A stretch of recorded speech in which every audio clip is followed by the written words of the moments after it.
داستان ایمان فروشوں کی قسط نمبر 321۔ قلعہ اعزاز کے دفاع میں لڑنے والوں نے بے جگری سے مقابلہ کیا۔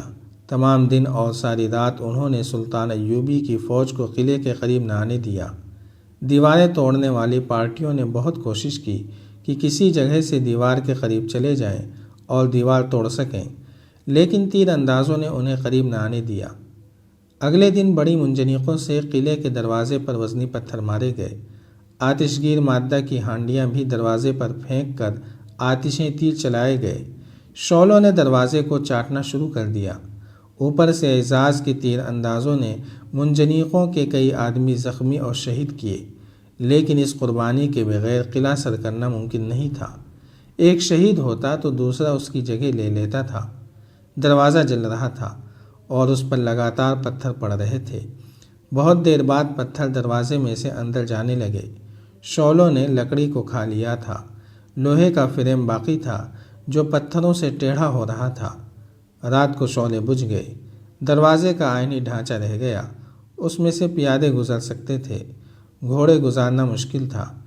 یہاں جانبازی کی ضرورت تھی۔ پیادہ دستوں کو حکم دیا گیا کہ دروازے کے ڈھانچے میں سے گزر کر اندر جائیں۔ یہ سلطان ایوبی کے کریک ٹروپس تھے۔ انہوں نے ہلہ بول دیا۔ اعزاز کے سپاہیوں نے ان دستوں کا یہ حشر کیا کہ آگے جو گئے تھے انہیں وہیں ڈھیر کر دیا۔ پیچھے والے اپنے ساتھیوں کی لاشوں کے اوپر سے اندر گئے۔ یہ معرکہ بڑا ہی خونریز تھا۔ اس سے یہ فائدہ اٹھایا گیا کہ دروازے کا آہنی ڈھانچہ توڑ لیا گیا۔ جو پیادے زندہ تھے وہ اندر جا کر بکھر گئے اور خوب لڑے۔ پھر گھڑ سواروں کو اندر جانے کا حکم ملا۔ سلطان ایوبی نے قلعے کے اندر آتش زنی کا حکم دے دیا۔ ایک دستہ جگہ جگہ آگ لگانے لگا۔ اعزاز کی فوج ہتھیار ڈالنے پر آمادہ نظر نہیں آتی تھی۔ یہ قلعہ حلب سے نظر آتا تھا۔ رات کو حلب والوں نے دیکھا کہ جہاں قلعہ ہے وہاں سے آسمان سرخ ہو رہا ہے، شعلے بلند ہو رہے تھے۔ یہ اطلاع تو حلب میں پہنچ چکی تھی کہ سلطان ایوبی نے اعزاز کو محاصرے میں لے رکھا ہے۔ حلب کی ہائی کمانڈ نے اس امکان پر بھی غور کیا تھا کہ سلطان ایوبی پر عقب سے حملہ کیا جائے، مگر سالاروں نے بتایا کہ فوج لڑنے کے قابل نہیں۔ اس وقت سیف الدین حلب میں ہی تھا اور گمشتگین بھی وہیں چلا گیا تھا۔ ان دونوں کے درمیان اعزاز اور حلب کے دفاع کے سلسلے میں ترش کلامی ہوئی، جو اس حد تک بڑھی کہ گمشتگین نے سیف الدین کو قتل کی دھمکی دے دی۔ سیف الدین نے اتحاد توڑ دیا۔ اس کی جو بچی کھچی فوج تھی وہ حلب سے نکال لے گیا۔ یہ لوگ دراصل ایک دوسرے کے بھی دشمن تھے۔ الملک الصالح کی عمر اب 13 برس سے کچھ اوپر ہو گئی تھی۔ وہ سوچنے سمجھنے کے قابل ہو گیا تھا۔ اس نے گمشتگین کا رویہ دیکھا تو اس نے محسوس کر لیا کہ اس کا یہ دوست سازشی ہے۔ اس نے گمشتگین کو قید خانے میں ڈال دیا۔ تاریخ میں تحریر ہے کہ گمشتگین نے ان حالات میں کہ حلب اور اعزاز محاصرے میں تھے، الملک الصالح کے خلاف کوئی نئی سازش تیار کی تھی، جس کا انکشاف ہو گیا اور اسے قید میں ڈال کر 2-3 روز بعد قتل کر دیا گیا۔ آخر اعزاز کے محافظوں نے ہتھیار ڈال دیے۔ سلطان ایوبی کو اس کی بہت بڑی قیمت دینی پڑی۔ اس کے جن دستوں نے قلعے کے اندر معرکہ لڑا تھا ان کی نفری آدھی رہ گئی تھی۔ اعزاز والوں نے ثابت کر دیا تھا کہ وہ بزدل نہیں۔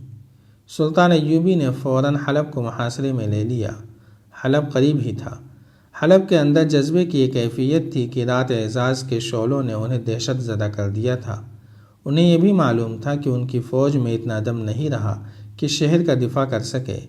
انہی شہریوں نے کچھ عرصے پہلے سلطان ایوبی کے چھکے چھڑا دیے تھے اور اسے محاصرہ اٹھانا پڑا تھا، مگر اب یہ شہر جیسے مر ہی گیا تھا۔ محاصرے کے دوسرے دن الملک الصالح کا ایک ایلچی سلطان ایوبی کے پاس آیا۔ وہ جو پیغام لایا تھا وہ صلح کی پیشکش نہیں تھی۔ یہ ایک ایسا جذباتی پیغام تھا جس نے سلطان ایوبی کو جھنجھوڑ ڈالا۔ پیغام یہ تھا کہ نور الدین زنگی مرحوم کی بچی سلطان ایوبی سے ملنا چاہتی ہے۔ اس بچی کا نام شمس النساء تھا۔ یہ الملک الصالح کی چھوٹی بہن تھی۔ عمر 10-11 سال تھی۔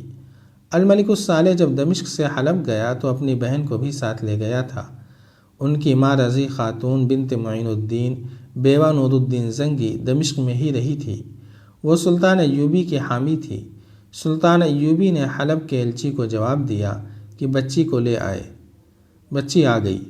اس کے ساتھ الملک الصالح کے 2 سالار تھے۔ سلطان ایوبی نے بچی کو سینے سے لگا لیا اور وہ بہت رویا۔ بچی کے ہاتھ میں الملک الصالح کا تحریری پیغام تھا جس میں اس نے شکست قبول کر لی تھی اور سلطان ایوبی کو سلطان تسلیم کر لیا تھا۔ اس نے سلطان ایوبی کی اطاعت بھی قبول کر لی تھی۔ اس میں یہ بھی لکھا تھا کہ گمشتگین کو قتل کر دیا گیا ہے، اس لیے حرم بھی سلطان ایوبی کی ملکیت تصور کیا جائے۔ تم لوگ بچی کو کیوں ساتھ لائے ہو؟ سلطان ایوبی نے سالاروں سے پوچھا۔ یہ پیغام تم خود نہیں لا سکتے تھے؟ جواب سالاروں کو دینا چاہیے تھا، لیکن انہوں نے بچی کی طرف دیکھا۔ بچی نے سلطان ایوبی سے کہا، ماموں جان، مجھے بھائی صالح نے بھیجا ہے، آپ اعزاز کا قلعہ ہمیں دے دیں اور ہمیں حلب میں رہنے دیں، ہم آئندہ آپ سے لڑائی نہیں کریں گے۔ سلطان ایوبی نے بچی کے ساتھ آئے ہوئے سالاروں کو غضبناک نظروں سے دیکھا۔ وہ شرط منوانے کے لیے زنگی مرحوم کی بچی کو ساتھ لائے تھے۔ میں اعزاز کا قلعہ اور حلب تمہیں دیتا ہوں شمس النساء، سلطان ایوبی نے بچی کو گلے لگا کر کہا، اور حکم جاری کر دیا کہ اعزاز کے قلعے سے اپنی فوج نکال لی جائے اور حلب کا محاصرہ اٹھا لیا جائے۔ اس نے حلب کے سالاروں سے کہا، میں نے اعزاز اور حلب اس معصوم بچی کو دیا ہے، تم بزدل، بے غیرت اور ایمان فروش اس قابل بھی نہیں کہ تمہیں فوج میں رہنے دیا جائے۔ 24 جون 1176 عیسوی کو معاہدے پر دستخط ہو گئے۔ سلطان ایوبی نے اعزاز اور حلب کو سلطنت اسلامیہ میں شامل کر لیا اور الملک الصالح کو نیم خود مختاری کی حیثیت دے دی۔ اس کے فوراً بعد سیف الدین نے بھی سلطان ایوبی کی اطاعت قبول کر لی اور مسلمانوں کی آپس کی لڑائیوں کا دور ختم ہو گیا، مگر قوم میں غدار اور ایمان فروش بدستور سرگرم رہے۔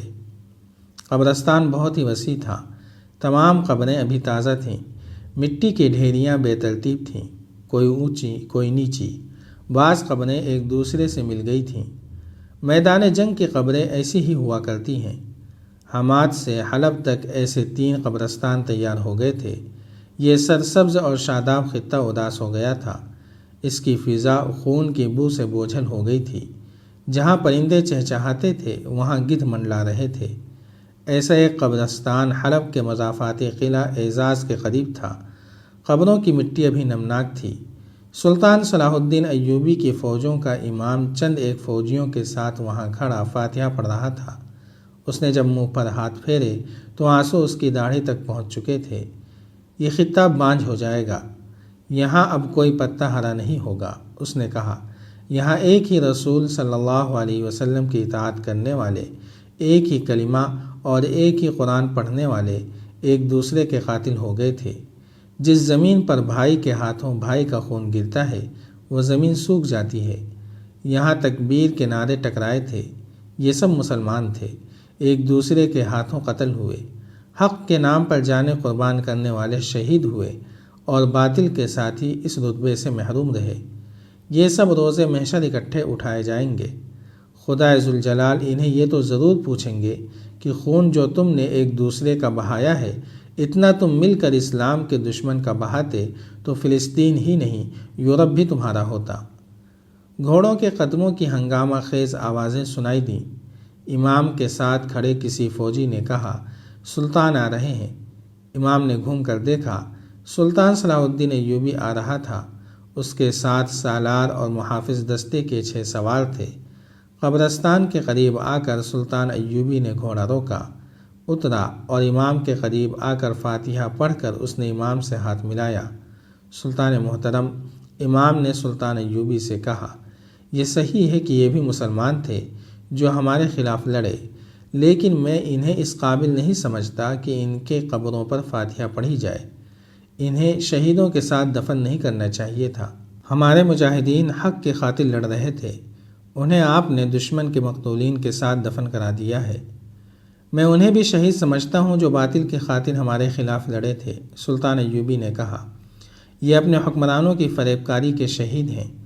ہم نے اپنے سپاہیوں کو اللہ کا پیغام دیا تھا، ان کے خلاف لڑنے والے سپاہیوں کو ان کے بادشاہوں نے جذباتی نعرے اور جھوٹا پیغام دے کر ان کے دلوں میں باطل کو حق بتا کر بٹھا دیا۔